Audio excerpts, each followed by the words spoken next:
यह न्याय था कि आज तक आईएसआई ने हमारी जमीन पर पैर नहीं रखा था। आईएसआई को पठानकोट बुलाकर आप निरीक्षण कराते हैं, लाहौर आप चले जाते हैं लपके हुए, भगवान जाने सेवई खाने बिरयानी खाने, और सवाल हमसे आप पूछिएगा। आसिया अंद्राबी आपका चेहरा बनती है श्रीनगर में और सरहद पार जाके आतंकवादी गतिविधियों में शामिल है। आप एक दुर्दांत आतंकवादी को, यूसुफ को वहां पर टिकट देते हैं क्योंकि आपको अपनी सत्ता करनी है। ये कैसे लोग हैं? ये किस तरह के लोग हैं? ये जाबाजों की शहादत पर चुप रहेंगे, मणिपुर जलेगा ये चुप रहेंगे, ये प्रचार करते रहेंगे। इनको ये याद है कि इनको क्या क्या कहा गया। कर्नाटक जाकर क्या कहते थे साहब? मुझे फलाने ने ये कहा। कर्नाटक ने क्या कहा? कर्नाटक की जनता ने कहा मुद्दे है बेरोजगारी, मुद्दे है महंगाई और मुद्दा है भ्रष्टाचार। अगर उस पर बात होगी तो हम बात करेंगे, नहीं तो विपक्ष में बिठाने का आपको काम करेंगे। साहब हिमाचल गए थे, हार गए, कर्नाटक गए, हार गए, और ये विश्वगुरु बने फिरते हैं। इनकी बातें सुन लीजिए तो भारत शायद 1947 में ही आजाद हुआ के बाद अब 2014 में आजाद हो गया। मेरा अपना मानना है कि कुछ बातें जब समझ में नहीं आती उसको नहीं बार बार बोलना चाहिए। मैंने आपको एक बार पहले भी शो पे समझाया।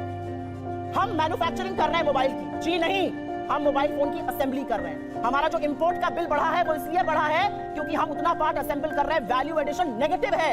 हमारा जो कार का एक्सपोर्ट का मार्केट था वो कम हो गया है। सच को स्वीकारिए साहब, तब आप सच का समाधान कर पाइएगा।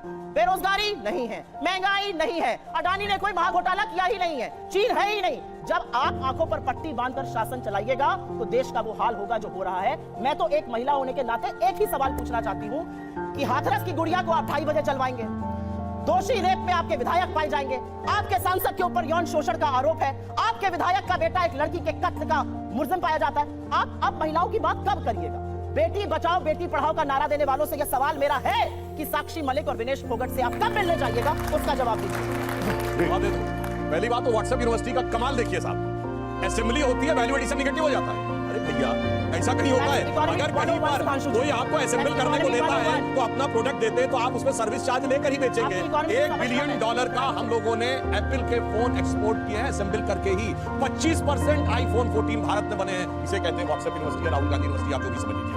अब दूसरी बात मैं कहना चाहता हूं, दूसरी, अरे भाई आपने हमने आतंकवाद की इतनी घटनाएं उत्तर से दक्षिण में बता दी, अब दक्षिण कश्मीर के 4 जिलों में रह गया है, वो दिखाई नहीं पड़ा। उसके लिए इनको आंकड़े चाहिए, पर मैं कह सकता हूं हमारी सरकार के किसी नेता ने आतंकवादियों के लिए आंसू नहीं बहाए। हम ये कह सकते हैं हमारे किसी नेता ने आतंकवादियों के लिए पलक पावड़े नहीं बिछाए।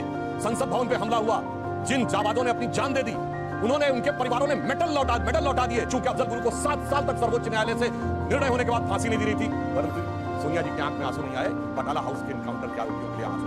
हमने किसी जाकिर नायक को शांति का मसीहा कहने वाले, इशरत जहां को बेटी कहने वाले, अफजल को हालात का मारा कहने वाले, हाफिज को साहब कहने वाले, ओसामा को जी कहने वाले, बुरहान वानी को भटका नौजवान कहने वाले आतंकवाद पे भाषण दे रहे हैं। इसलिए हम महिला की बात करता हूं, बिल्किस बानो की बात कर रहे हैं। 14 साल वो लोग जेल रख के आए, मुस्लिम थी इसलिए बोला। इसी पश्चिमी उत्तर प्रदेश में एक मुस्लिम महिला थी इमराना, जिसके साथ उसके ससुर ने बलात्कार किया और मौलवी ने फतवा दे दिया कि बाद से वो अपने ससुर की पत्नी और पति की मां हो गई। और जलवाए जलाल से वो मौलवी साहब विद्यमान थे, क्यों नहीं बोला? ये इनका महिलाओं के प्रति सम्मान था। हमारे यहाँ किसी ने नैना साहनी को तंदूर में जलाया, छोड़िए वो सब आरोप प्रत्यारोप। मैं तो 100 बात की बात कहना चाहता हूं, वो कहां गए उन लोगों का सम्मान करते थे जिन्होंने कश्मीर वैली में लिखा छोड़ के चले जाओ हिंदुओं से और अपनी बेटियों को छोड़ जाओ। वो गिरजा टिक्कू जिसके साथ सामूहिक बलात्कार के बाद आरे से काट दी गई और चू नहीं निकला किसी के मुंह से। वहां एक किसी महिला एक के साथ नहीं, पूरी कम्युनिटी के साथ हुआ और सब मौन साधारण किए रहे क्योंकि वो सेकुलरिज्म का सुंदर संगीत था, उससे इनको वोट मिलने थे। कहते हैं आईएसआई भारत की धरती पे नहीं था। मैडम आपकी सरकार के समय में रिपोर्टें हैं आईएसआई के कितने मॉड्यूल्स काम कर रहे थे, और जो आप बता रही हैं वो कहानी तो बहुत पुरानी हो गई।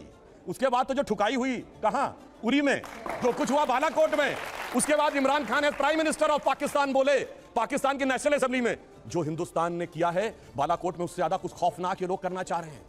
आप ये सोचिए, आप शांति के कबूतर उड़ाते थे और हमने बाज उड़ाए हैं गुरु गोविंद सिंह जी की तरह। और आपने लास्ट में कहा शायद देश 1947 में, 2014 में नहीं, आप 47 से मानते हैं, ये राष्ट्र सनातन है, चिरंतन है, 1947 में पैदा हुआ नहीं है। इसीलिए इस राष्ट्र को कोई अपने को फादर कहने लगता है, कोई क्रिएटर कहने लगता है, कोई राष्ट्र का निर्माता कहने लगता है। ये राष्ट्र